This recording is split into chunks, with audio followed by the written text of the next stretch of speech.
Good evening, everyone. A warm welcome to all of you who have joined us today for this important and insightful webinar conducted by AMR Declaration Trust. Managing Trustee is Dr. Abdul Ghafoor, Consultant Infectious Diseases, Apollo Cancer Center.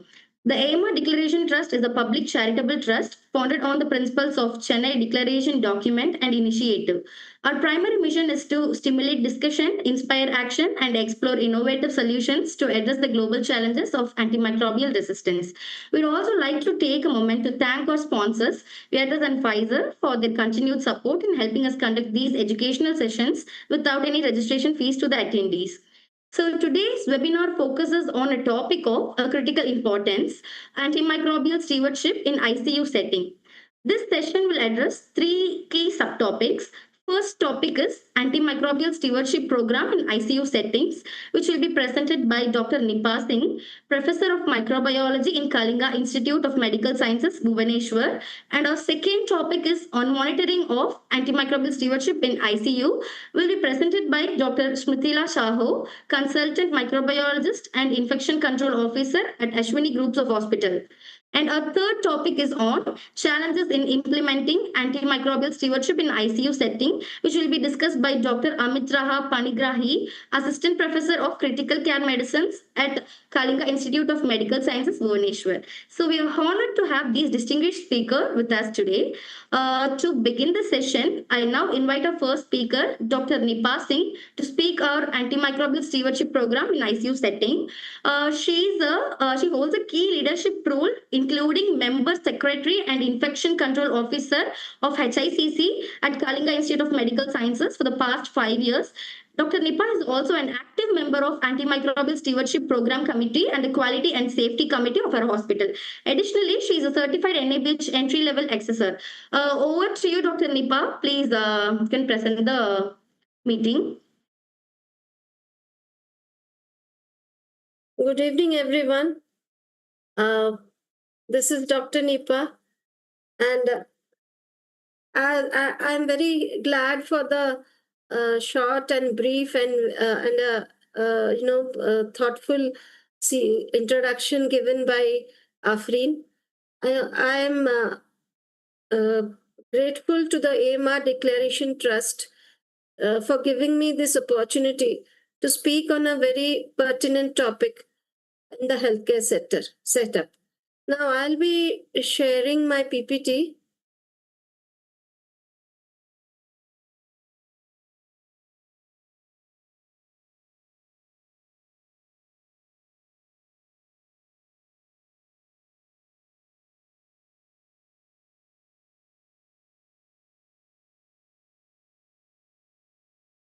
Okay, once again, welcome all the participants and the speakers. And I'll be introducing the topic of AMS or the Antimicrobial Stewardship Program in the ICU setting. Now, first, I will be going through or walking you through what are the main components of the AMSP program in the ICU setting, followed by Dr. Smriti Lata, who will be speaking on the monitoring of the program in the ICU setting, and Dr. Amit will be speaking on the challenges of implementing this in the ICU. Now, why did we, before I begin this, I would like to say, why did we choose this topic, and what is the relevance of this topic in today's healthcare setup? According to WHO, it estimates, it says that as of now, as of 2021, the previous estimates said that around 1 to 1.4 million people died of AMR.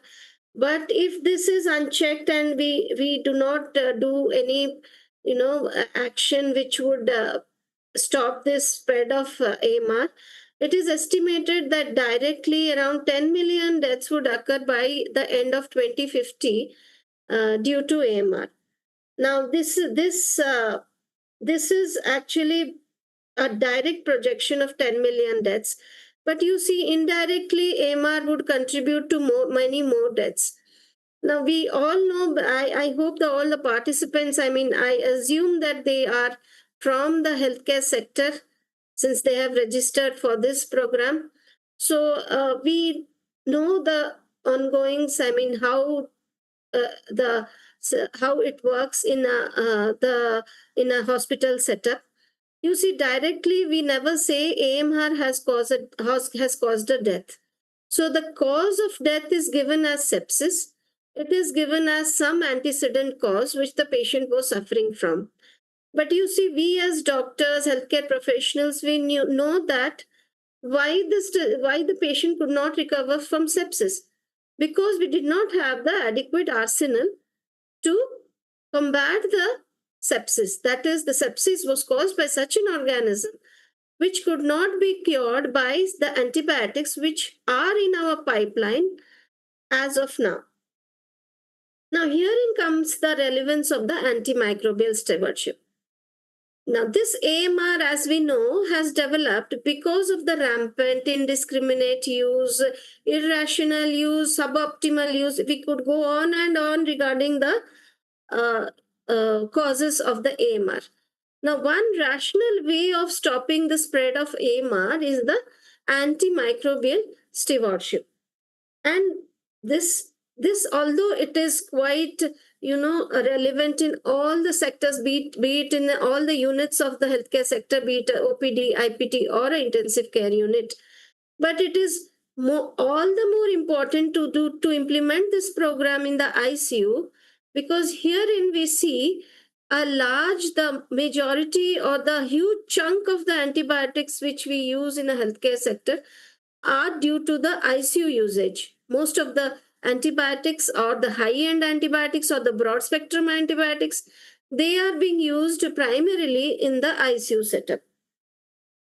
Now, that is why this topic carries a lot of importance. And me being I have been associated with the HICC committee since the last 5 years. So this is a topic which I think the information should be disseminated not only to the healthcare sector but also to the general population. Now we know that there was a COVID pandemic. Now it was declared that it was a pandemic, but this is a silent pandemic which is going on, and this is nowhere the general public is aware that this is a pandemic which is going on. Now, my talk will be a brief outline on what topics I would be speaking on: the importance of AMR, like I have already said, the components of AMR, the diagnostic stewardship, which is very close to my heart, being a microbiologist, the interventions of the AMS, which we should be doing in the ICU, and the monitoring, although the monitoring will be taken up more in detail by Dr. Smrutilata. As I already said, that there is a high antibiotic use in the ICU setup, because there is the patients come to the ICU with life-threatening infections. So we use a broad spectrum antibiotic, and there is we use it also antimicrobial therapy to prevent opportunistic infections in the ICU, also prophylactically to prevent certain infections from occurring, because they are of a low immunity, all the patients who are admitted to the ICU. And there is increased risk of resistance, because there is high prevalence of severe infections in the ICU, and there is a rapid transmission also of the resistant bacteria. Now, this MDRO, or antimicrobial resistance due to the MDRO, has got an impact on the patient outcomes in terms of morbidity and mortality also, which leads to there is a financial burden also on the patients. And also in the ICU, it requires specialized expertise to work up on these patients. Now, what should be the key goal of a AMSP? It should be to optimize the antibiotic selection, to ensure appropriate duration, dosing, and to promote timely de-escalation. By de-escalation, I mean when we start empirically with a broad spectrum antibiotics, and then we get a culture report which suggests that a lower end not a broad spectrum, but a short spectrum antibiotic is effective, we should de-escalate. We prevent healthcare associated infections, so which could be super added by doing proper HICC measures, and then also monitoring and evaluation. So these are the attributable factors in the ICU setting. We have a high antimicrobial use in the ICU. The duration of stay of ICU patients are quite lengthy, so the length of stay is quite long. The nature of ICU organisms, due to the use of broad spectrum antibiotics, the MDROs survive in the ICU organisms. Also, one important factor is that there's an increased use of the invasive devices on the ICU patient, which facilitates the entry of the MDROs or the multi-drug resistant organisms. And besides, those who land up in the ICU, they usually have some comorbidities which accentuates their primary illness. Now, these are the organisms which are of importance in the ICU, which we normally call them as an acronym ESCAPE organisms. So ESCAPE stands for E stands for Enterobacter, and Staphylococcus, Klebsiella, Acinetobacter, Pseudomonas, and Enterococcus. So when we consider West European countries, so you see there is in the blue portion, that is the other species are quite predominant. Herein we have E. coli, although we do not have that acronym in ESCAPE doesn't include E. coli, but in the Indian context and the LMIC countries, E. coli is a significant pathogen, followed by Klebsiella, Pseudomonas, and Acinetobacter. Now, this is the pattern of the microorganism in the bloodstream infection in the adult and the pediatric ICU unit. And these are the different types of, antibacterial resistance pattern. This was done by a study by Chakrabarti et al., a recent study 2 years back in a tertiary care hospital in Kolkata. So we have organisms like Klebsiella and E. coli. So you can see here they are quite resistant to the cephalosporins, second, third, and fourth generation, also to the carbapenems. So you see we have almost exhausted our arsenal of antibiotics. Besides, we also have Acinetobacter and Pseudomonas, which are also becoming quite resistant to the antibiotics as of now. So what is an antimicrobial stewardship? Antimicrobial stewardship is an intervention wherein we give the right antibiotic for the right patient at the right time with the right dose and the right route, causing the least harm to the patient and the future patient. So this is what I mean, to ensure all of these as a unit or as a together, as we have to ensure that these objectives are achieved. The right antibiotic. What do you mean by the right antibiotic? We see that we first decide or determine what could be the organism which infects this patient, what risk factors for resistance does this patient have. Then we choose the right antibiotic. Then, of course, this is a serious problem in the Indian ICUs. We tend to overtreat. And I think we sometimes treat colonizations also because we are fearful of missing out on infections. So to be on the safer side, we treat colonization before deciding whether it's a true infection or a colonization. Now, another thing which should be there should be some special emphasis is that the culture should be sent prior to initiating the antibiotics. So the right time for the culture should be there. So right time, once the culture is given at the right time, you could decide on a right antibiotic also. Now, right dosing. Is the antibiotic dosing appropriate for the patient's renal or hepatic function? So the normal dosing is for patients who are quite immunocompetent. But when you consider an ICU where a significant chunk of the population in the ICU have comorbidities, the dosing should be adjusted in that way. Is this patient a candidate for oral treatment? So whether the route is right or not, whether we should stop giving the IV route and change it over to oral, at what time we should stop, and least harm. So are we choosing a narrow spectrum antibiotic, or we are going on choosing a broad spectrum for the all the patients in the ICU, or and are we choosing the minimum duration of treatment? Now, there was a concept lesser the better, although this has not been proven as yet.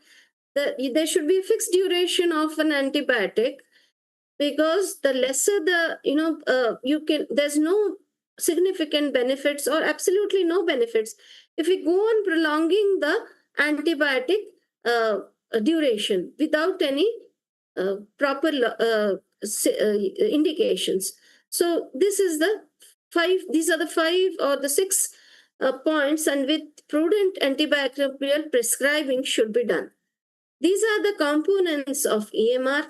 So when we think of antibiotics stewardship, it is a mixture or a conglomeration of various factors, and they together make it the antibiotic stewardship successful. And what are they? First of all, we have to, it is an interdisciplinary approach. Interdisciplinary means it should have, we should have an ID doctor, a clinical microbiologist, a clinical pharmacist, a nurse with a ASP training, infection control professional, and infection system specialist. So they together form the AMSP team. We should also focus on enhancing infection prevention and control, controlling the source of infection, using the short duration of antibiotics, also reassess the treatment when the cultures come, and also educating the staff.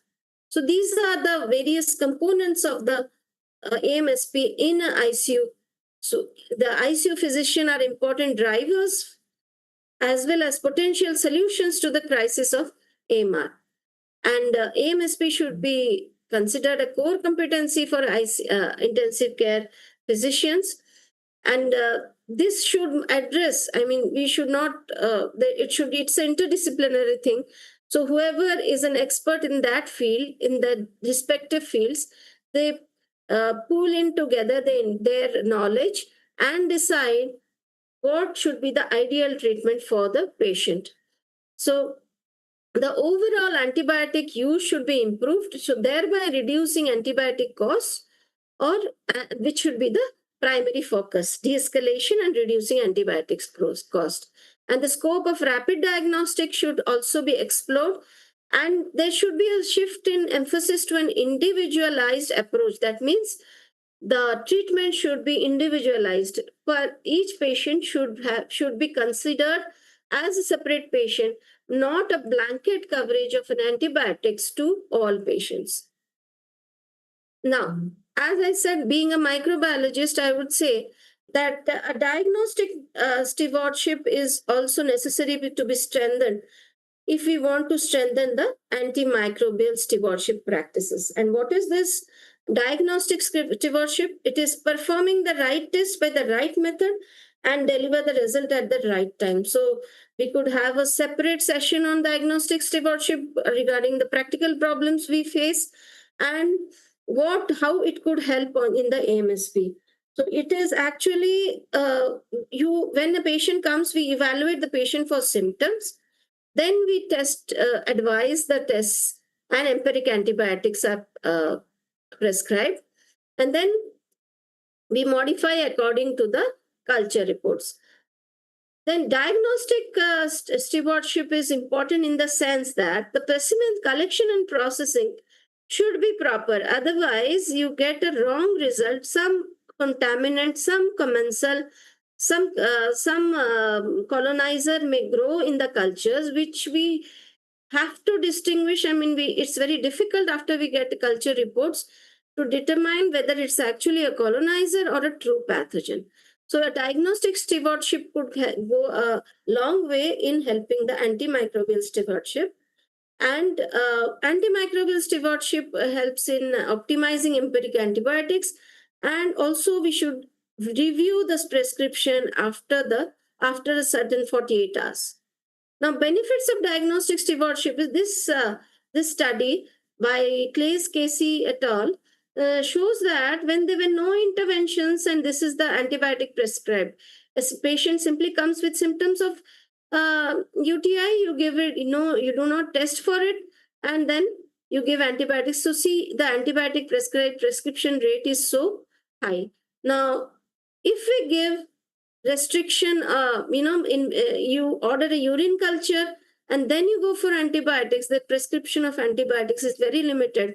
And all the more it is more limited in a case where restriction of urine culture reports are there. That means you do not report all the antibiotics, you report only the ones.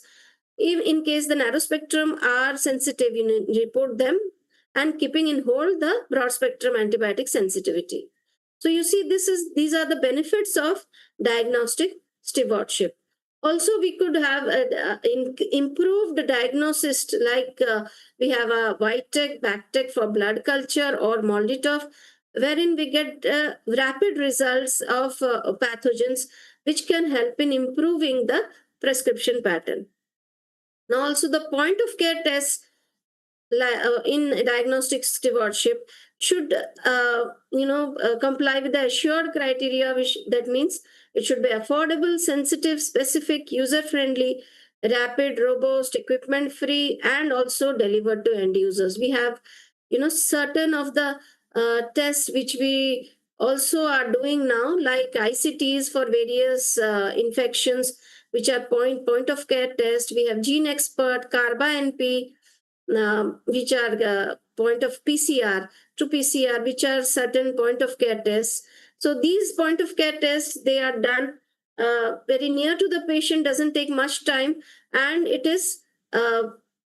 helps in deciding the treatment of the patient. And we also it's also helpful to give the clinicians comments in our culture reports, in the microbiological reports, wherein we say that if the patient related parameters are not given to us in the requisition form, we ask for it. Specimen quality, if the patient specimen has not been collected in a proper way or not transported in a proper way, which could give erroneous results.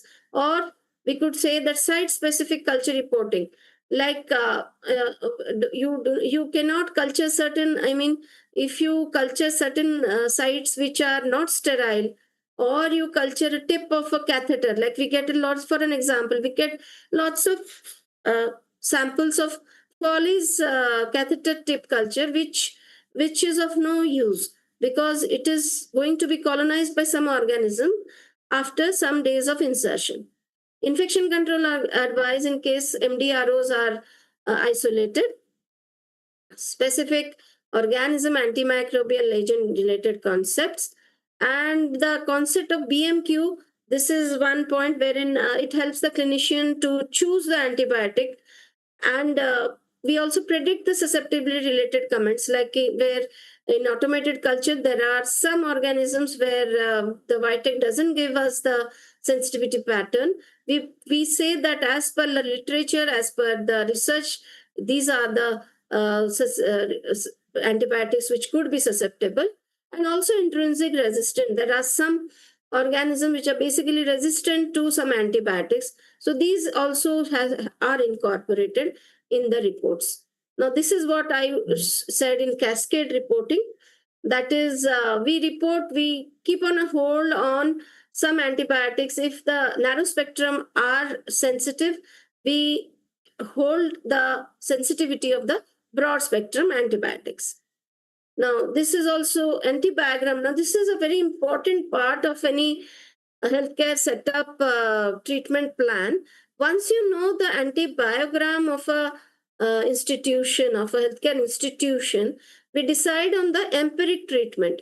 So this, and we can also develop an ICU specific antibiogram, which could help us to know what are the more prevalent organisms in our ICU, and also how to treat them or how to start them, how to start the treatment. That is the empiric treatment. Now, if we give the culture reports, we give the sensitivity, resistance pattern, but there is one parameter which has to be monitored at the for the patient. That is the PKPD parameter. That is pharmacokinetics and pharmacodynamics. Pharmacokinetics is what the body does to the drug, and pharmacodynamics is what the drug does to the body. So we have to do a therapeutic drug monitoring of antimicrobial agents in serum to ensure that sufficient antimicrobial concentrations are being achieved to reduce the risk of toxicity and prevent the emergence of drug resistance. And HPLC helps us to measure the drug concentration in levels in the serum. So, why do we need to monitor the PKPD parameters? Because you see, in a critical illness, if it is a increased cardiac output state, there will be increased clearance, and there will be decreased plasma concentration. If there is an altered fluid balance, then there is a decrease in the plasma concentration of the drug. No organ dysfunction, so normal plasma concentration. If there is a renal or hepatic dysfunction, then there is an increased plasma concentration. So you see, every patient or every individual in an ICU who is admitted has to be evaluated based on his comorbidities or his what is the state of his illness, and that determines which antibiotics, although they may be sensitive in vitro, they may not have the same effect in vivo. So this is one important parameter which should be monitored in the ICU. Now, this continuous infusion is also recommended for broad spectrum beta lactam and lactams and vancomycins in ICU patients. And what are the benefits of a continuous infusion? We see that if there is a continuous infusion over a period of 2 to 3 hours, there will be an improved clinical outcome, lesser antimicrobial consumption, and decreased mortality. Besides, the one component of the AMSP is a very important component is the IPC interventions, that is the infection prevention control interventions, which minimize infection spread. So these are the parameters which should be continuously monitored in the ICU: hand hygiene audit, care bundle audit, biomedical waste audit, monitoring of the environment cleaning, transmission-based precautions, and the MDRO surveillance.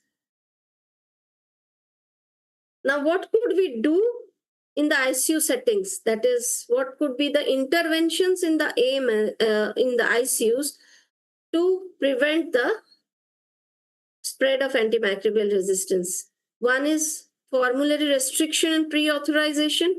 That is, the reserved drugs could be restricted for prescription, and then this is something which requires a lot of work upon. It requires a lot of coordination, because in ICU, patient cannot wait for pre-authorization from a committee before they are given the reserved drugs. But then if this is implemented in a very coordinated way, then it could help prevent antimicrobial resistance. Prospective audit and feedback. Recording stopped. Prospective audit and feedback and other AMS interventions like Recording in progress. automatic stop orders, computer physician entry, and antimicrobial advice-driven interventions. And monitoring of AMS in ICU setting, Dr. Smruti will be elaborating on this. I would just touch upon them. Like, there are two indicators. One is outcome indicator, and the second one is a process indicator. If the outcome, under the outcome indicators, we have to determine the antimicrobial consumption indicators, like the defined daily dose, days of therapy, the mortality and morbidity indicators, microbiological outcome indicators, and the financial outcome indicators. In process indicators, we should audit the compliance with the institutional guidelines, prescription related process indicators, diagnostic stewardship with relation to clinicians, administrative correctness, structural indicators, infection control process indicators. I think I have exceeded my time. These are my references. Thank you all for your patient hearing.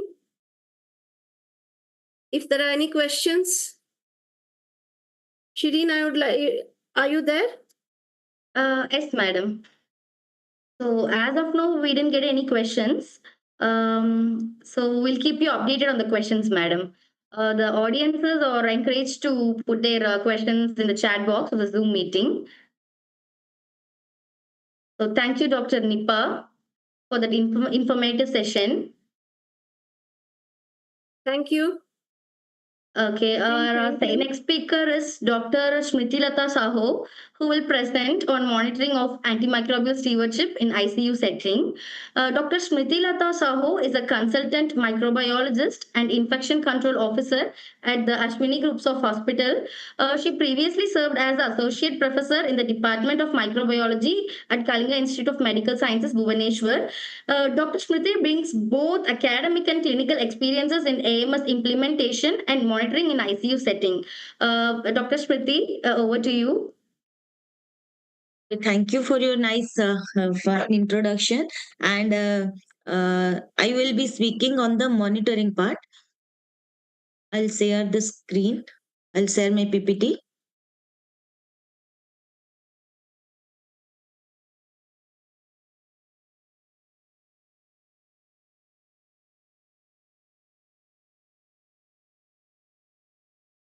Is my PPT visible? Yes, madam, it's visible, madam. Okay, thank you. Thank you, Nipa ma'am, for nicely explaining the antimicrobial stewardship in ICU. Actually, antimicrobial stewardship is very useful nowadays, as ma'am told that by 2050 we will have no antibiotic. The rate of multi-drug resistant organism, the prevalence is increasing in a very high rate. So we need to implement antimicrobial stewardship in ICU. So monitoring of antimicrobial stewardship in ICU setting is very crucial to ensure the rational antimicrobial use, reduce resistance, improve clinical outcome, and lower healthcare cost. So the question is how to monitor the thing is going in an appropriate way or not. So today I will present in this heading process indicators to monitor AMS, outcome indicators to monitor AMS, microbiological surveillance, AMS intervention audit, and education and training. First of all, process indicator. There are few process indicators that we have to monitor that. So, as ma'am told, antimicrobial stewardship is the right antibiotic for the right patient at the right time in the right dose, route, frequency, causing least harm to the patient and the future patient. So, it typically involves a multidisciplinary team. It involves the physician, involves the microbiologist, pharmacist, nurse, epidemiologist. So, it is a multidisciplinary action. So process indicator, first we have to calculate what is the antibiotic prescribing rate per 1,000 patient days. So we have to from the electronically your system in the system you have to calculate the number of antibiotics. Suppose you want to calculate the ceftriaxone. So monthly ceftriaxone, how much it is using in the hospital and how many patient days in the hospital. So you have to calculate per 1,000 patient days the antibiotic prescribing rate. Then you can compare with in between your wards, even with other hospital also, and compliance with the guidelines. You have to give the antibiotic policy to the hospital. So the physician they are obeying that policy or not, that we have to monitor. Use of antibiogram to guide therapy, percentage of empirical versus targeted therapy, de-escalation rate, time to appropriate therapy, DOT monitoring, and daily review. We'll discuss one by one.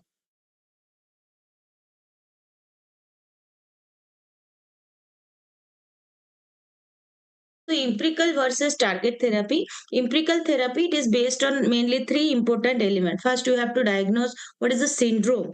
The diagnosis is very important, and what is the common etiological agent in our locality. In your locality, maybe UTI, maybe you are getting UTI, maybe it is due to mainly catheterized patient, and maybe Klebsiella or Acinato. Also, you have to search which etiological agent is prevalent in your locality, and the local antibiogram pattern you have to follow. Then you will subsequently change to targeted therapy based on the AST report. So escalation versus de-escalation approach.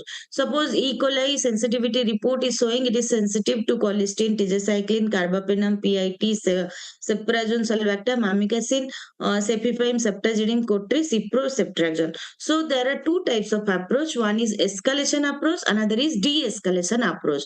If in your locality the local resistance pattern is unlikely, you are finding mostly the organism is sensitive to many antibiotics and patient is clinically stable, then you can start with a narrow spectrum antibiotic like ceftriaxone. But the AST report when comes, you are finding that it is resistant, then you will escalate it to meropenem. But when your local resistance pattern is very common and patient is critically ill, in that case you have to start with a higher drop meropenem. Then you are finding if AST report is a it is susceptible to lower rank antibiotic, then you have to de-escalate the therapy. So this two approach is very very important to implement antimicrobial stewardship. So, role of hospital antibiogram is very important because it gives the overall profile of the susceptibility testing result of a specific microorganism to a battery of antimicrobial agent, and it guides the clinician in choosing the best antibiotic for that patient and detecting antimicrobial and monitoring trend in antimicrobial resistance within the hospital. So we have calculated from our culture report, and we have prepared our hospital antibiogram. It is given to the clinician. They follow this. So E. coli, Klebsiella, Citrobacter, Proteus, Pseudomonas, Acinetobacter. Usually we are finding these pathogens in our clinical samples, and we have calculated this percentage.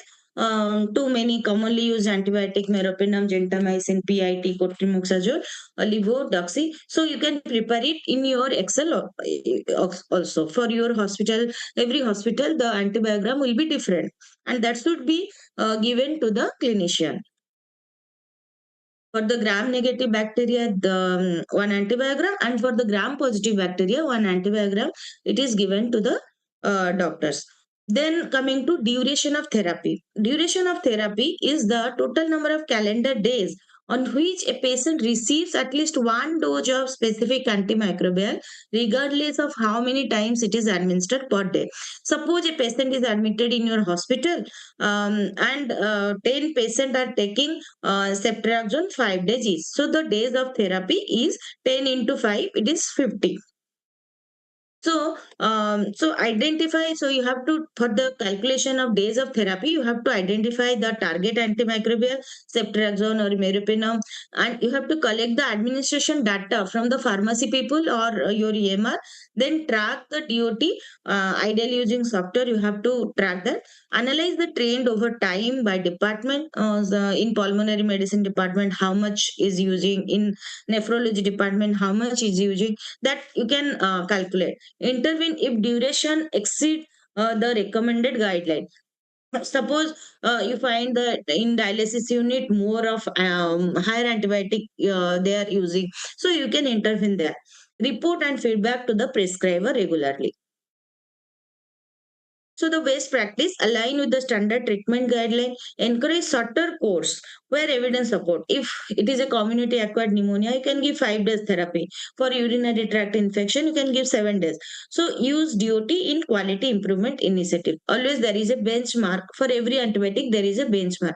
So you have to calculate the DOT for 1,000 patient days, and you can calculate your DOT is above the benchmark or below. Then coming to importance of duty, it promotes appropriate antibiotic use, support de-escalation, and it also IV to oral switch decision you can take from the duty, helps reduce antimicrobial resistance, assist in performance benchmark, and useful in audit and feedback prescriber. Then daily review of antimicrobial therapy, that is the antibiotic timeout. It is very important because it is a structured approach within the antimicrobial stewardship program that prompts the prescriber to reassess. Suppose it is the time taken by the clinician. They pause and reassess the diagnosis is correct or not, the microbiological data is available or not, what is the response of the patient, what is the appropriateness of the current antibiotic. He can decide that whether de-escalation can be done, whether IV to oral can be switched, and if no longer antibiotic is needed, you can stop that. So it is the time. So there is a checklist. Usually we follow this checklist in our ICU. Culture report available or not, antibiotics spectrum appropriate or not. So it is individual for individual patient. This checklist has to be followed. Uh, De-escalation is possible in this patient or not, IV to oral switch possible or not, duration plan documented or not. So this checklist, this is a short checklist that we can follow for each patient.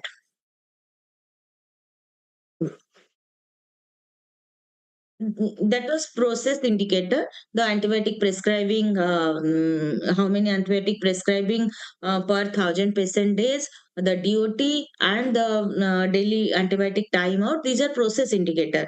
Now coming to the outcome indicator. In the outcome indicator, we have to calculate antibiotic consumption, define daily dose per 1,000 patient days, rate of MDRO. What is the multi-drug resistant organism rate in our hospital? ICU mortality rate. We have to calculate ICU length of stay and readmission rate related to infection and antibiotic cost saving. So, DDT, when we calculate defined daily dose, it is a standardized method developed by WHO to measure and compare antibiotic usage across hospitals. In wards, you can compare. In different region, you can also compare. DDT is the assumed average maintenance dose per day of an antibiotic for its main indication in adult. By the WHO, they have decided DDT. Suppose amoxiclav, it is 1 gram, and ciprofloxacin, it is 0.5 gram. So when we calculate our DDD, the formula is therapeutic dose. That is the number of tablet used into gram per tablet or vial divided by WHO defined DDD of that antibiotic. Suppose you are calculating for levofloxacin. Usually it is prescribed 750 milligram per oral daily for 7 days. WHO assigned DDD is 0.5 gram. So 0.75 into 7 days divided by 0.5.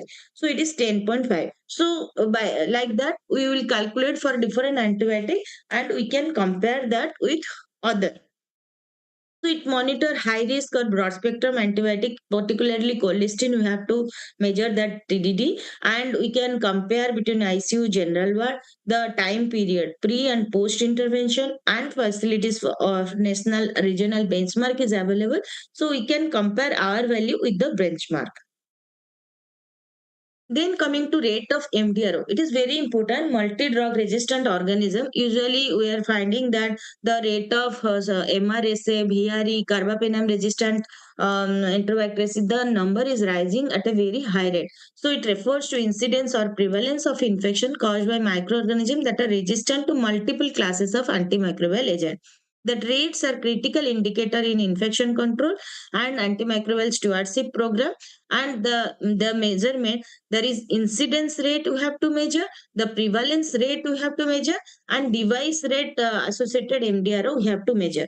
Incident rate is new MDRO cases per 1,000 patient days or per 1,000 patient admission.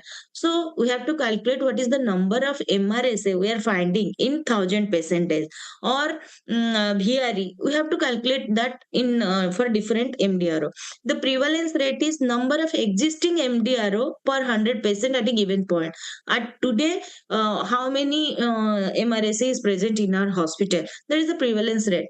And the device associated MDRO, that is 100,000 catheter days, how many MDRO we are getting, or 1,000 ventilator days, how many MDRO we are getting. So common MDRO we find in our hospital, that is the MRSA, methicillin resistant staph aureus, vancomycin resistant enterococci, ESBL producing enterobacterus, and carbapenem resistant enterobacterus, multi-drug resistant Pseudomonas aeruginosa, Acinetobacter. These are the number is rising. So high rate of MRSA 30 to 50% and ESBL up to 70% nowadays it is reported in tertiary care settings. Carbapenem resistance in Klebsiella pneumoniae, Acinetobacter often it exceeds 50%, and CRE and MDR Acinetobacter are increasing cause of healthcare associated infection. So importance is that this should be detected early, guide empirical antibiotic therapy, and support infection control intervention. So you have to isolate that patient. You have to decolonization. Suppose your OT staffs they come positive with MRSA colonizer. So you have to decolonize them by using mupirocin ointment. Evaluating antimicrobial stewardship outcome. Then ICU mortality rate. ICU mortality rate usually it vary depending on the geography, the patient population, the severity of illness, and healthcare resources. A large international cohort they reported average ICU mortality approximately 16.2% in developed setting, but in Africa or Middle East area or Ethiopia, the rate is usually 29 to 38%. So mortality rate again is very high in low socioeconomic status patient. So high. Next is microbiological surveillance. We discussed outcome indicator, then we discussed process indicator, then microbiological surveillance. Tracking the in microbiological surveillance pattern, ICU specific antibiogram we have to give. So antibiogram of the hospital you have to prepare, and antibiogram that is specific to ICU only. We have to prepare that, and culture positivity rate and time to culture reporting and initiation of appropriate therapy. That should be that data should we should take the data.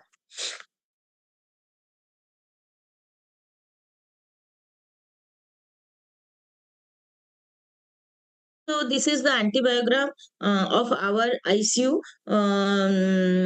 We differently we have to calculate it. The values are different from the antibiogram of the hospital. Then AMS intervention audit. That audit and feedback on the antibiotic use. Documentation of indication, dose, route, and duration. That we have to document. IV to oral conversion practice we have to document. Use of restricted antibiotic with justification form.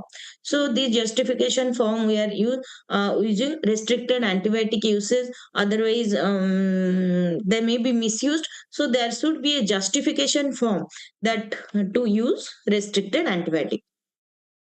So continuous education and training is very important. Regular training session for the ICU physician, resident, nurses is very important. The infection, they are following the bundle care practice, the catheter care, the ventilator care, they are following or not, and they are isolating the multi-drug resistant organism or not. We have to check that.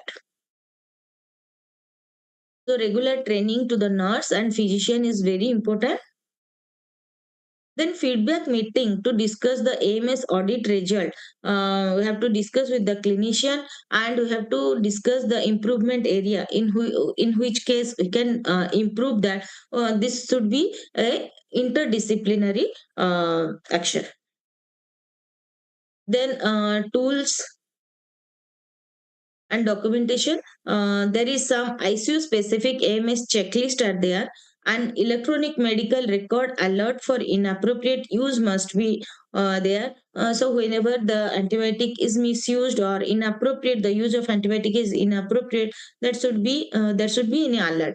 And antibiotic stewardship round involving microbiologist and pharmacist should be taken daily.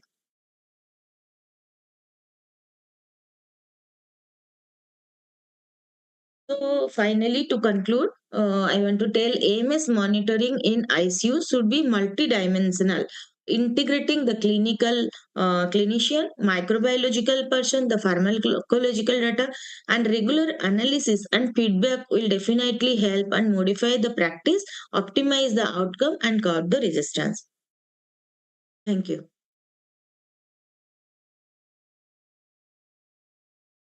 Thank you, Dr. Smriti.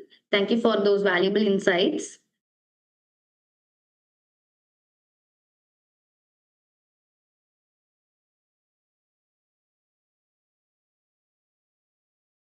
As of now, we have no other questions. Hello, am I audible? Yeah, thank you, Dr. Smriti. Thank you. Yes, ma'am. So our final speaker for today is Dr. Amit Raja Panigrahi, who will speak on challenges in implementing antimicrobial stewardship in ICU setting. Dr. Amit Panagri is an expert in critical care medicine, anesthesia, and pain management, and currently serves as the assistant professor of critical care medicine at Kalinga Institute of Medical Sciences, Bhubaneswar. With over 13 years of experience, his work spans critical care, pain services, palliative care, and medical teaching. Over to you, Dr. Amit. Thank you, Afrin. Thank you for the introduction. And I wish to thank Nipa Madam and Dr. Smurti Madam for inviting me for this program. Am I audible to you? Yes, sir. It's audible. Yeah, okay. So after learning all about this antimicrobial thing, I will try to put some light on what are the problems in the ICU. So doctors like me are end users or the beneficiaries along with patients of the antimicrobial stewardship program. This is usually led by microbiologists or ID physicians. So they start the program, but it's for us to implement it and make sure that all the proper protocols and the stewardship is put in the right place. So I'll tell you how there are things which prevent us from or make things a little bit challenging and difficult for us in implementing this antimicrobial stewardship in the ICU. So our agenda will be about understanding AMS, which we have already done. Then we'll understand the challenges in implementation, difficulties in execution, barriers to stewardship, and what strategies can we implement to overcome the challenges. So I think both the speakers have told us in detail about AMS, and the primary goal of AMS is choosing the right drug to prevent resistance, to reduce adverse effects, and ultimately the goal of every physician is to improve clinical outcomes.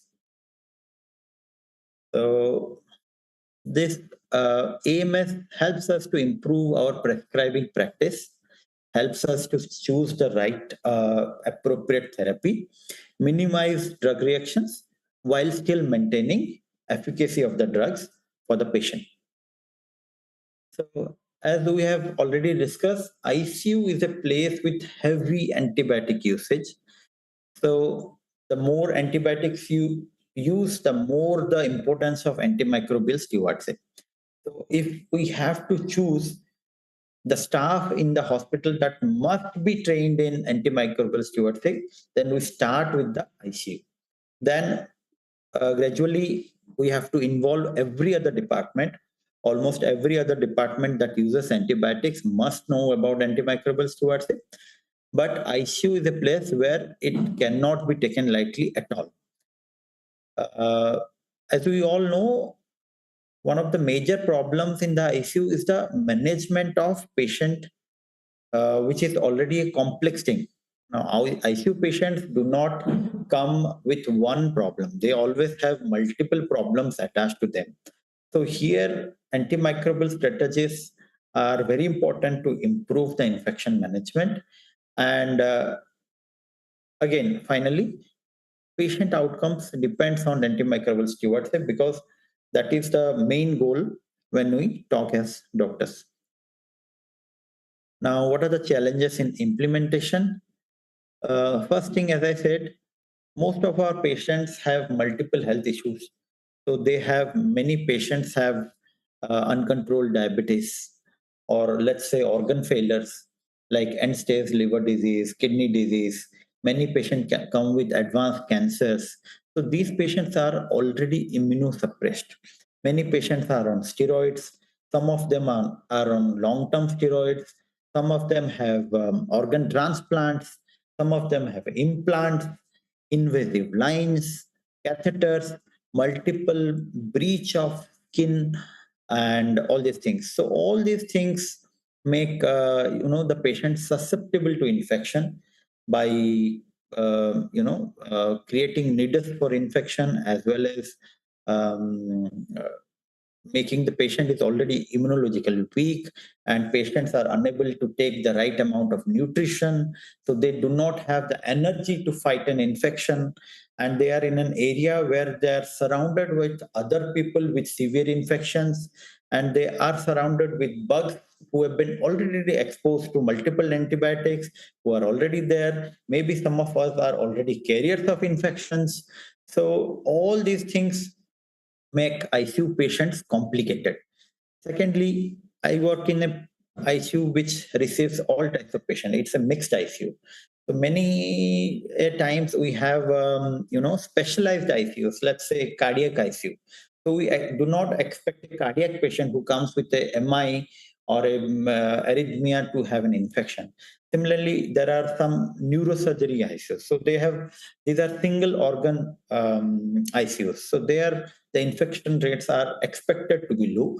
But let's say we have a ICU like the one I'm working, it's a mixed ICU. So I receive patients who are medical patients, surgical patients, trauma patients, pregnant patients, elderly patients.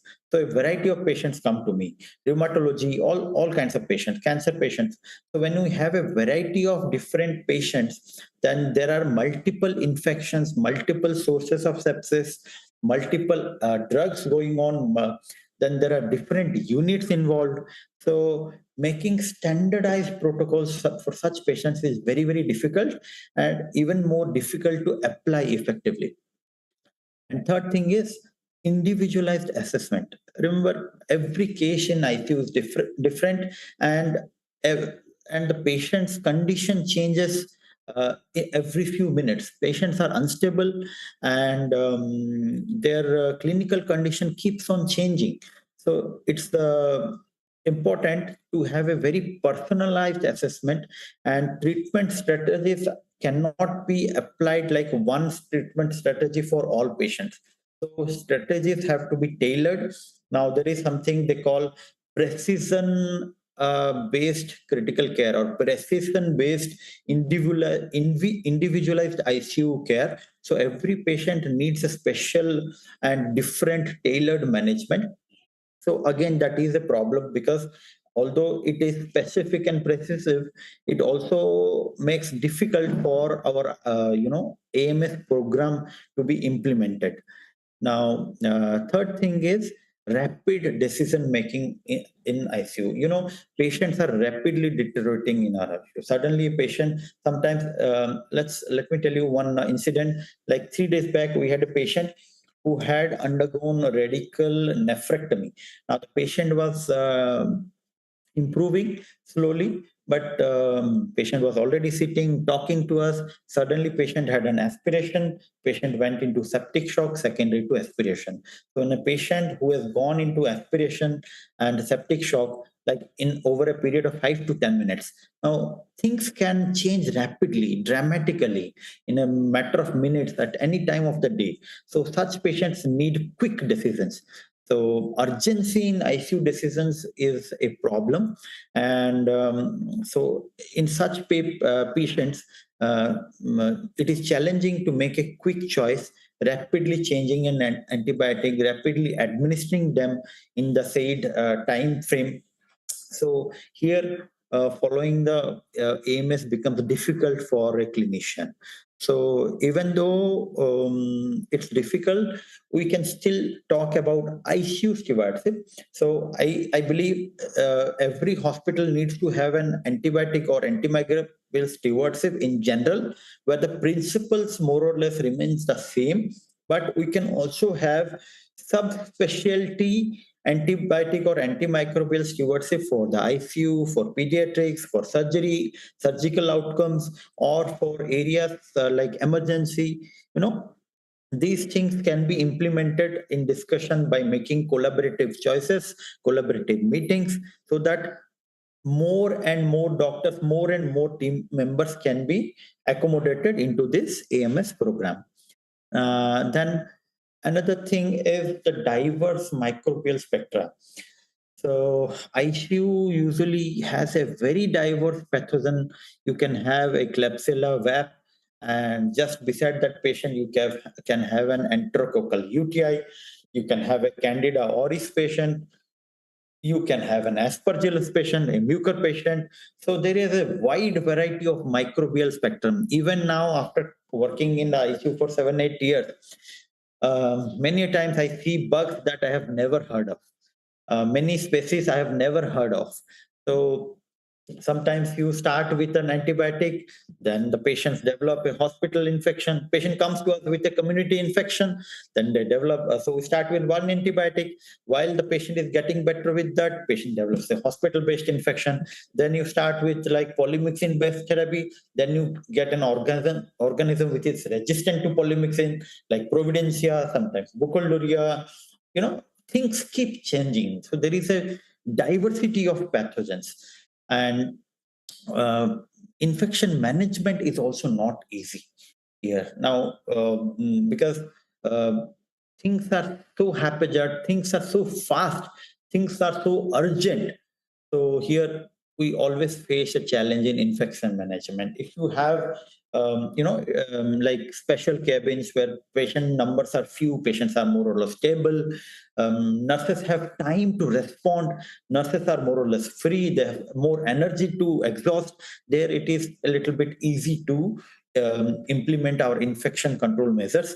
But when we have patients who are sick, where patients are rapidly deteriorating, patients are dying, we have some patients undergoing CPR, and suddenly patient going into respiratory arrest, someone needs an urgent dialysis, someone needs an urgent intubation. Here sometimes, even though doctors are aware of antibiotic stewardship, there is a little bit of you know difficulty in implementing, because you see a patient where his oxygen is rapidly going down, then even though there is you may miss out implementing the right strategy. Sometimes you see a patient with a hyperkalemia who needs urgent dialysis. So it is sometimes possible that the junior doctor may be in a hurry inserted a dialysis line without adequate safety measures. So that does not mean we walk away from this stewardship. That means we need to make it more, accessible, more oriented, more specific for that setting. So robust stewardship initiatives are still essential, because microbial threats are there 24/7 inside the ICU or elsewhere. So that we have to look into it. Then, what are the difficulties in execution? One of the most common problem, or the problem where we need maximum investment, is resources and staffing. So there are abundant studies to prove that if we simply improving the nurse to patient ratio, then there is significant decrease in pneumonia rate, better execution of web bundle and all the bundles, and nurses can follow all the protocols and stewardship programs, and infection rates will go down.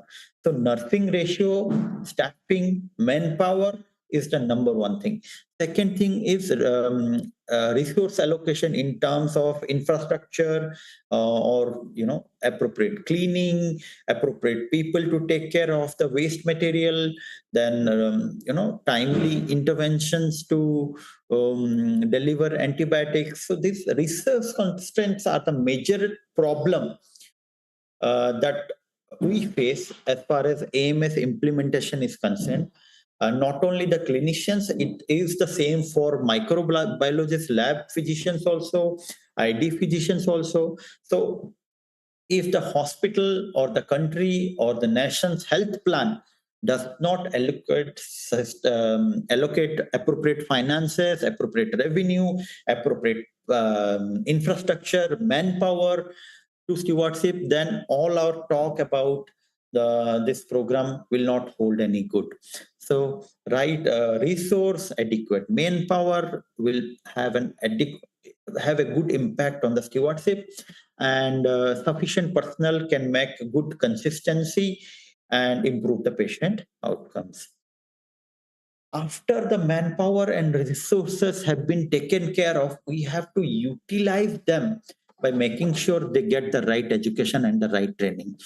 We have continuously we see many new doctors are joining, new nurses are joining, new people are joining every day, every month, every year. We have new people coming and joining hospitals. So it is our duty to make sure they are trained before they get a hand on the job. So many hospitals, what they do is people just joining into the ICU, and later they are learning on the go. That is not acceptable. So just like all these cardiac arrest programs, people learning about basic emergency care, people must also know about antimicrobial stewardship. There should be some certification, some valid certification they should undergo before they can join and try their hand on patients, so that that knowledge can be put into preventing potential misuse. This can lead to effective treatment strategy and reduce resistance. So training programs are a must if we want our program to make a difference in the ground level. Another problem with us in the background is resistance to change. What I have seen is, especially the senior a doctor, the more resistance to change. The barriers to adoption of new technology, new information, new protocols, new way of managing infections, or new ways of identifying or de-escalation of antibiotics. This is something that should be adopted by all physicians. If a protocol is made, a stewardship program is made, it should be adopted right from top to bottom. So in fact, senior physicians should lead the way. They should adopt it so that junior doctors also can follow them. But many times there is skepticism to new guidelines. There are some physicians who might feel that they feel that their experienced wisdom does not go well with the new guidelines. That causes a bit of skepticism in them, and that can hinder the implementation. So effective change management strategies, effective communication, effective discussion, repeated audit, repeated discussion about new topics and how things are changing in different places can help us promote adoption of these stewardship programs. Now, what are the barriers to this implementation? There is a lack of standardized protocols in many hospitals in India and many many other countries as well. So that leads to variability in treatment decisions. If we do not have a protocol, different clinicians will make different decisions, then that will lead to inconsistent patient outcomes. So importance of uniform guidelines. So today's healthcare is evidence-based care and protocolized care. The care should be protocolized and people should be ready to follow a simple guideline, whether that is a ID physician, ICU physician, general medicine, surgeon, gynecologist, everybody should be ready to follow the uniform guidelines of that hospital. Only standardized protocols can improve patient outcome and reduce discrepancies, reduce conflict in management among clinicians. So diagnostic tools are very, very important for us for implementation AMS. Empirical treatment are good to start, but we cannot simply rely and continue empirical treatment. So every hospital should invest time, money, and manpower in good labs, hire the right persons, hire the right machines, and get the good tools. So, as a physician, ICU physician, I can say we have less time. People, we have a lot of pressure, to from the patient's condition, from their relatives, from other primary physicians. Everybody wants that 100% result, which is not possible. But there is a pressure to perform. So we need tools that are fast, tools that are rapid and that are accurate. Rapid and accurate diagnostic tools are necessary when a test result, let's say a microbiological result is delayed for a couple of days, then a non-infectious condition may be treated with antibiotics that are not necessary. So if some hospitals do not have adequate labs, so that leads to inappropriate prescribing and that leads to more resistance. So it is very important that diagnostic tools are implemented right from the beginning of AMS tool in any hospital. Now, what are the strategies to overcome this? First thing is collaboration. It is very important that clinical physicians, surgeons, ICU physicians, microbiologists, ID physicians, pharmacists, nursing manpower, quality manpower, then all these people should be taken on board. It is very much important that everyone agrees on the protocol and guidelines. If a particular doctor is not happy or does not agree with the guideline, does not know about it, then he cannot be a part of the team, and that part of our hospital, that department will continue to suffer. Secondly, it is very common because we are different individuals, we have different thoughts, we have diverse perspectives. So this diverse perspectives and expertise should be taken into account, and that should be utilized before we develop any guideline or protocol. And the effectiveness of stewardship relies on integration of multiple disciplines, and only then that can improve the health outcomes. So we have all heard of how AI is changing things, how data analysis, newer technology is changing things everywhere, and healthcare is not left behind. We can use data and analytics as suggested by my previous speakers to monitor antibiotic usage, keep a track of antibiotic usage. So today data is considered is the gold. So we have to use this to monitor resistance patterns, and the ultimate knowledge that we get from all these analysis helps us to make informed decision making. And more data, more analysis helps in reforming or fine tuning our stewardship efforts. It's not like a one thing or a one go. We have to keep using, repeatedly using the data to improve our stewardship measures. So continuous education. So as I said, training cannot be a once for all event. Many microbiologists and lab physicians dedicate like some time of their week in continuous ongoing education. Accountability is very, very important. Who writes the antibiotic? How long are they writing it? Whether the doctor writing the antibiotic is trained before with AMS or not. All these things are important. If accountability is not held, then patient safety is compromised. So education and training is important for patient safety, important for AMS. So the final conclusion is all the challenges in implementation include all the things we have discussed, especially the resource allocation and staff resistance. Approaches is like collaborative approach, and by enhancing antibiotic usage, we can improve patient outcome.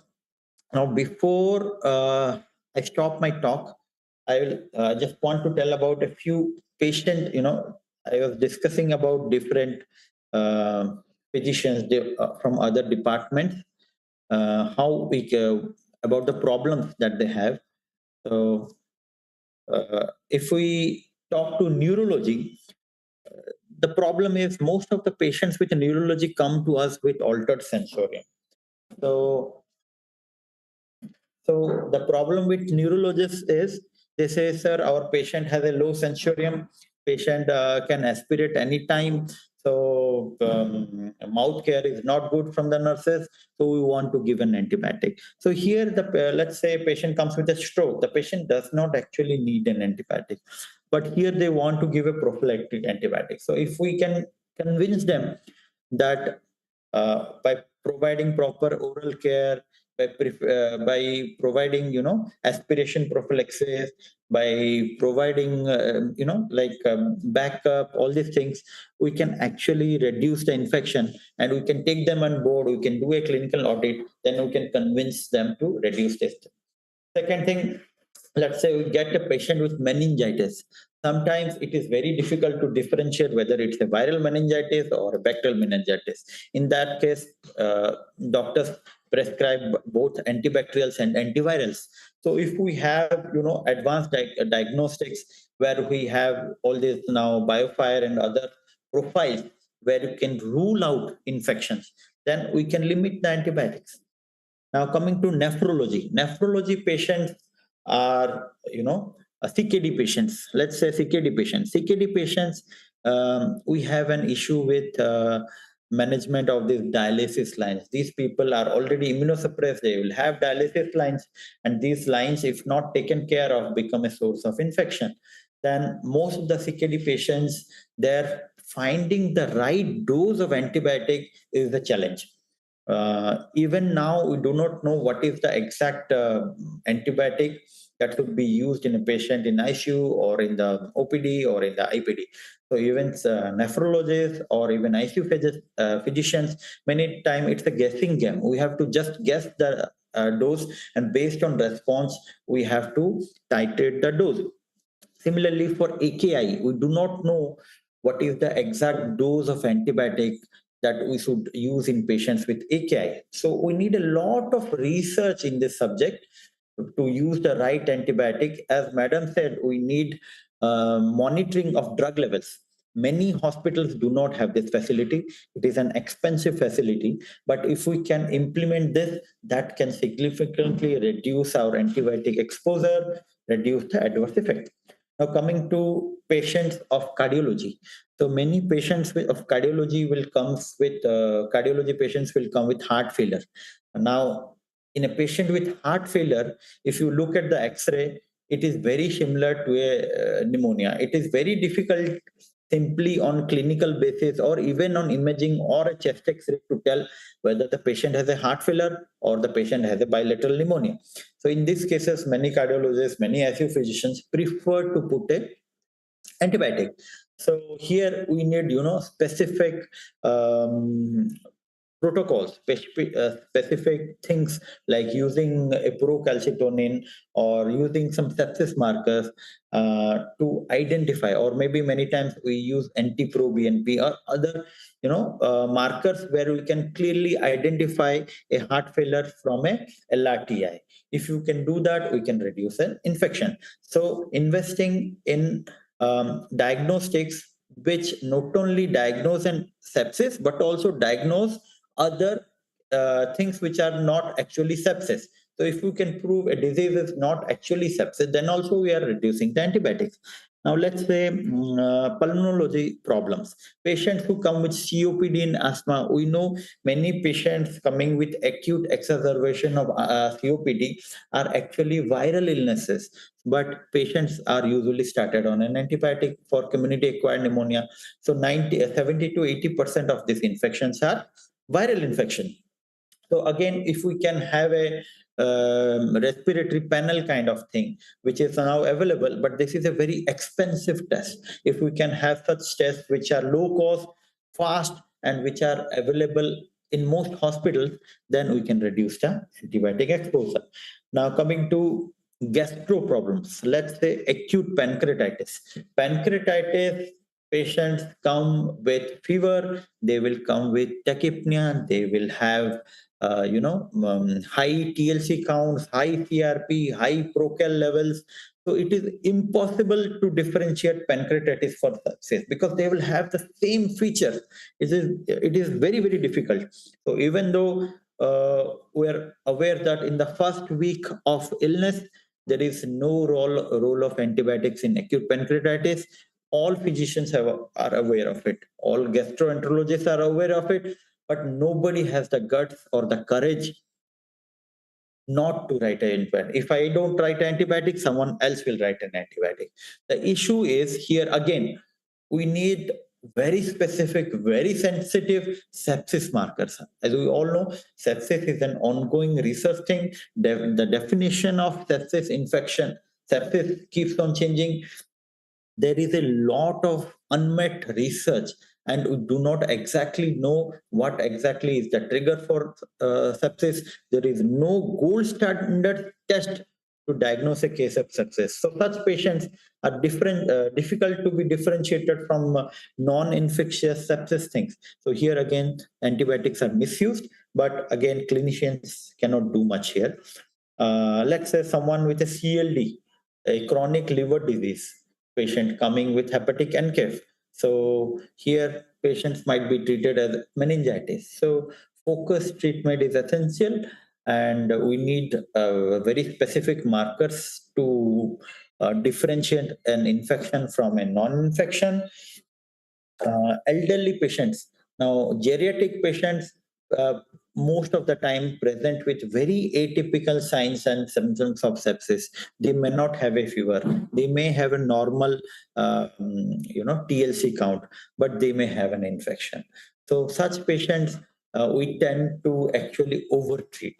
So again, here we do not know what exactly needs to be done. Many post-surgical patients. Now, we know that patients who are undergoing elective surgery do not need more than 1 day of antibiotic therapy.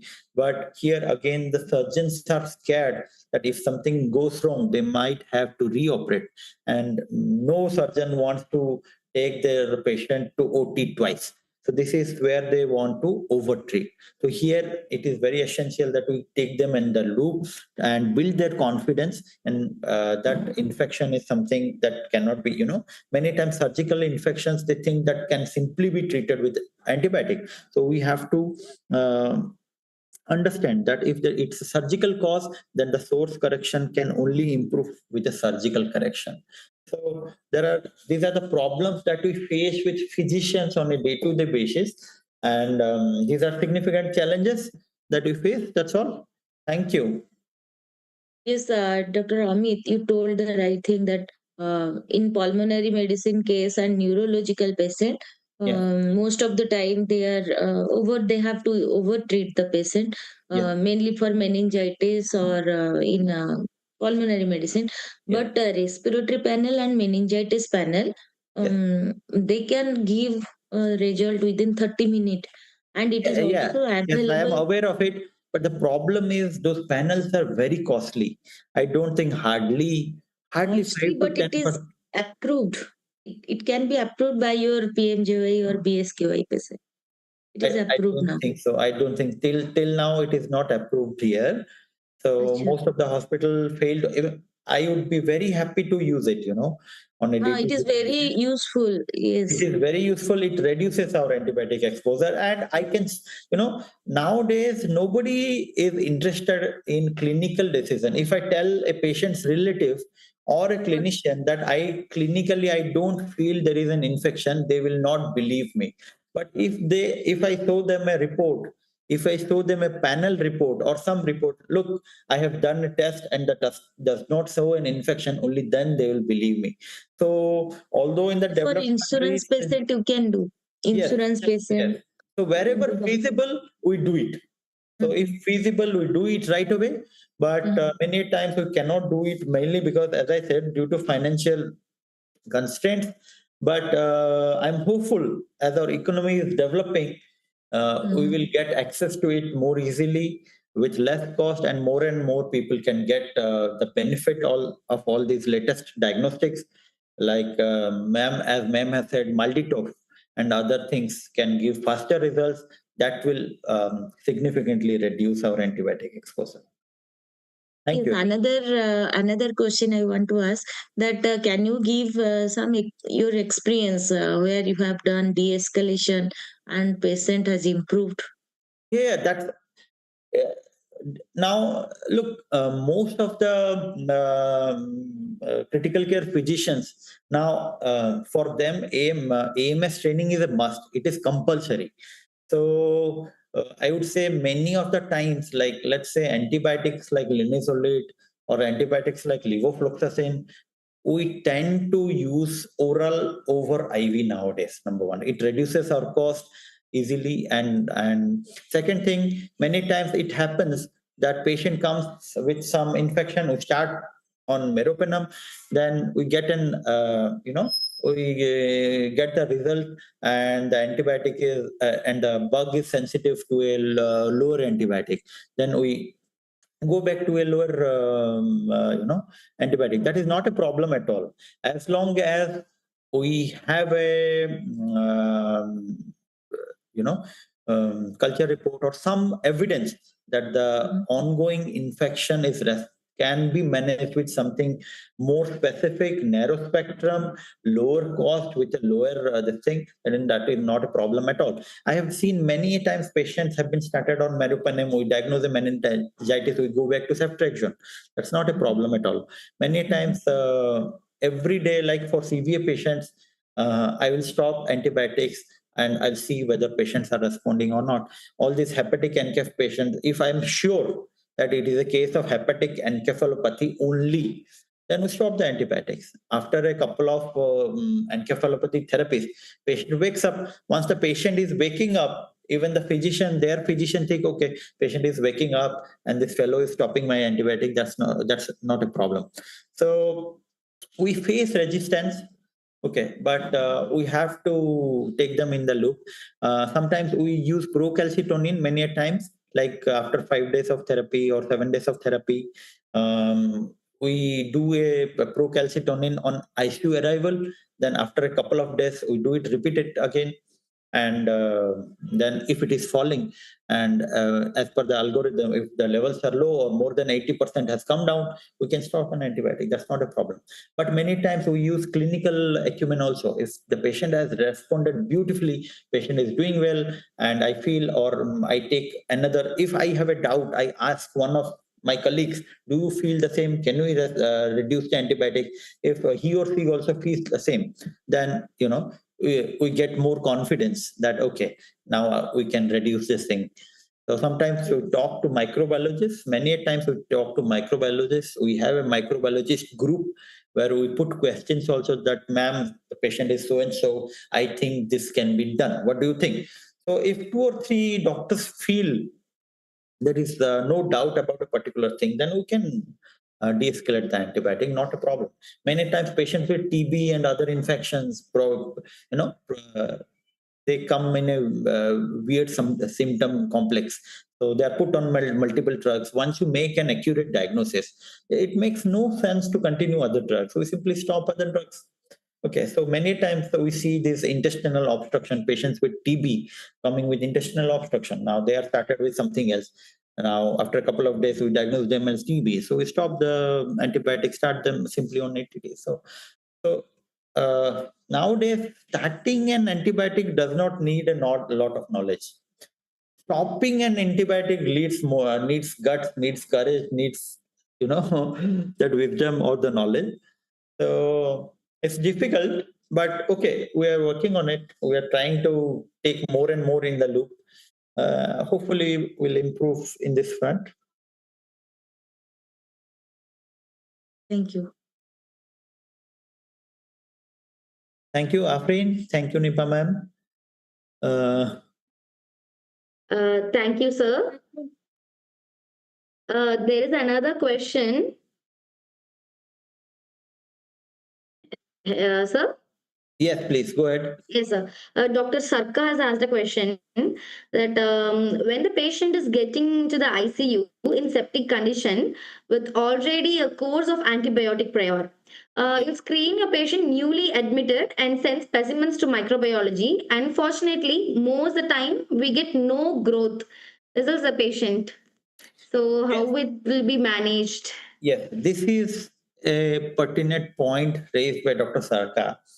Look, we have to understand that patients who are coming to ICU or patients who have sepsis, even with the best possible diagnostics, even with the best possible manpower, even with the best possible protocols, only 30 to 50% patients will have a positive culture. Okay. The problem here is many a times patients are given antibiotics in the emergency. Sometimes patients take antibiotics in the OPD basis. Sometimes patients have already received antibiotics by the time they come to the hospital. Even if they have not received antibiotics, patients, uh, you know, are so sick that we have to give them antibiotics as a priority. So 30 to 50% patients will only have a positive culture. So that is again a hindrance from stopping an antibiotic. So as I said, sepsis is an ongoing research. So till we get more and more sensitive markers, we have to use our clinical acumen. So if you are starting an antibiotic for a patient who is sick, patient who is septic, patient who is going to the ICU, that is not a problem. Starting an antibiotic when you think it is needed or when you have a doubt, then that is not a problem. But the problem is accurately assessing when to stop the antibiotic. You cannot use an antibiotic. Okay, I have started it, I'll use it for 10 days. You need to have antibiotic timeouts. You need to have a protocol or a goal or a plan to de-escalate the antibiotic. I must be very clear in my mind when I start an antibiotic that when I will stop the antibiotic. So if I'm not getting a culture report, I must be sure in my mind that okay, after the patient's condition gets better to this level, I will stop the antibiotic. Or if I will use a particular marker, if that marker is within a particular level, then I'll stop the antibiotic. Or if the patient's clinical condition improves to this level, then I'll stop the antibiotic. So we need to have this antibiotic checkouts, antibiotic timeouts. So even if we do not get an infection, the infection may be there. So we have to enforce antibiotic protocols, AMS protocols, right at the emergency also. So we have to train our emergency staff that if you plan to send give an antibiotic, please collect a culture before giving the antibiotic. So these things have to be implemented right away. And not only that, we need strong, policies from the government, from the administration, that pharmacies should be restricted from selling any antibiotics to patients without any proper prescription. So in many parts of India, you can buy an antibiotic without a prescription. That is a problem. So if you go to developed countries, I worked in the UK as well. So my son had a fever when I was in UK. My son had a fever, and being a doctor also, I was just checking if I could get an antibiotic. I could not get an antibiotic. So you need a prescription. So if there is an emergency, you can go to the hospital. The hospital doctor will decide. So pharmacists or patients themselves should not be going for self treatment, self cure. That is a problem. But we should also accept that this is a fact that we will miss some growth, we will miss some infections. There we have to have the clinical acumen to judge. I hope that answers the question of Dr. Sarka. Mm. Yes, sir. Thank you so much for the briefing, sir. And I can see a lot of comments appreciating the speakers here in the chat box. Thank you, all the doctors, Dr. Nipa, Dr. Smriti, and Dr. Amit, sir, for this insightful session. We truly appreciate your time and valuable contribution today. Thank you, doctors. Thank you. Thank you, Afrin. Thank you, Afrin and Dr. Amit and Dr. Smriti Lata. Just Thank at you, the ma'am. end, I would like to say that I think the culture of giving antibiotics and why we should give antibiotics, there's also a pressure from the patient that you see, even if it is in the OPD, he may have come with osteoarthritis, but most of the patient, if you don't write an antibiotic, maybe the culture has changed now, I don't know. But it was like if a doctor doesn't write an antibiotic, he is as if he is not paying attention to the patient's complaints.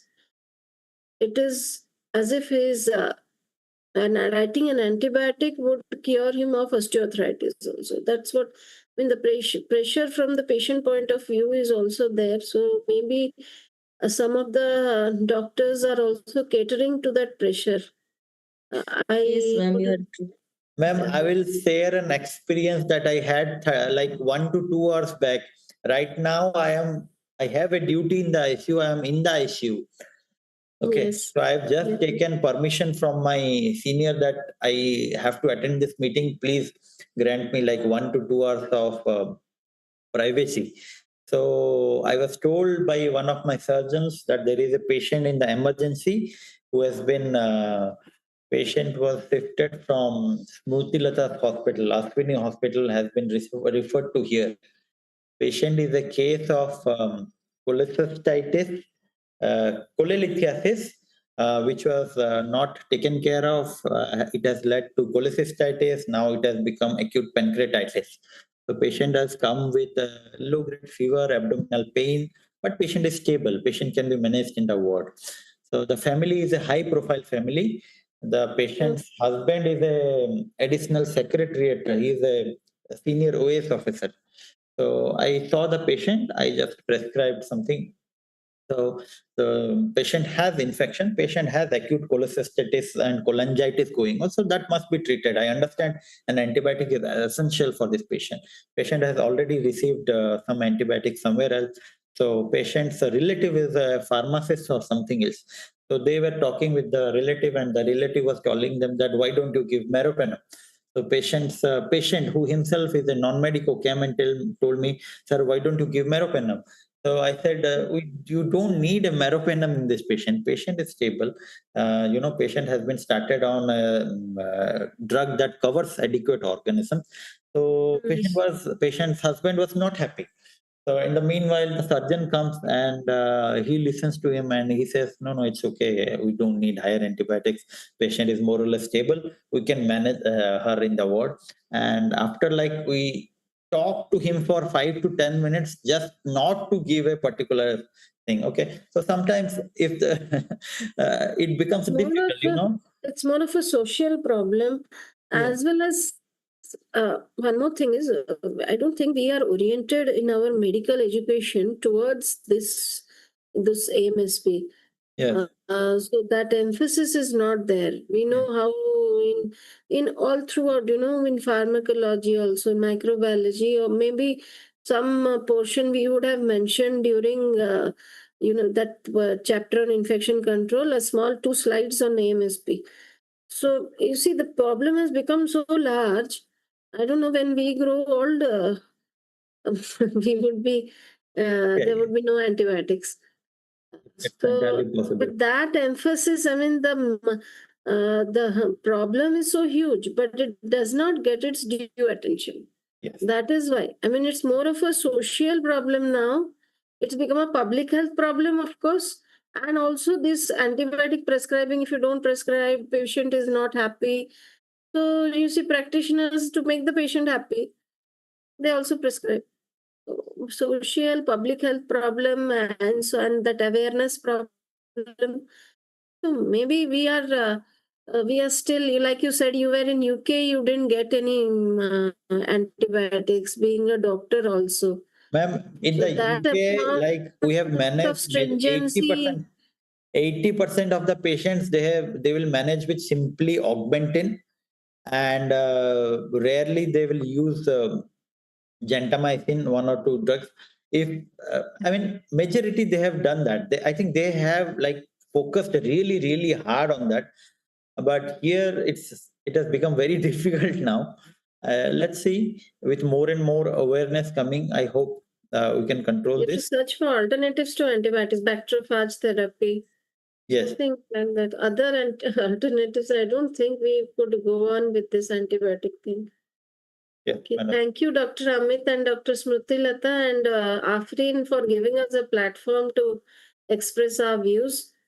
Thanks a lot. Thank you, ma'am. Thank you, ma'am. And Chat sorry, box, madam. there is a question. There is another question for Dr. Smriti.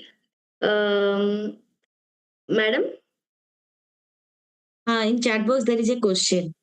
Yes, ma'am. Should we Should we have to do monitoring indicators for AMSP different from different departments? Yes, we have to monitor for different department. For pulmonary medicine, for dialysis unit, for neurological main unit, in those patients where ICU is required. Because by doing that, you can trace the problem area. Suppose in dialysis unit you are finding that majority of restricted antibiotic are using, so you can see you can contact with the clinician and take the precaution to prevent that. So you have to monitor different indicators that I told. You have to monitor the days of therapy, the antibiotic prescribing rate per monthly. You have to track that, and then you can know, and the justification, that restricted antibiotic, the justification form, that you have to track. You have to track for different department differently, for ICU, for neurological patient, for trauma patient, and for surgical patient. Suppose elective surgery they are doing, then and the need of antibiotic is much less. But for trauma patient, where the need of antibiotic is much more, so you have to monitor for different department. I think Dr. Asavari, I told your answer. Yes, madam. Thank you, madam, for briefing us. And a lot of appreciation has been recorded here in the chat box where you can find. Thank you so much for all of the speakers and all of the audiences.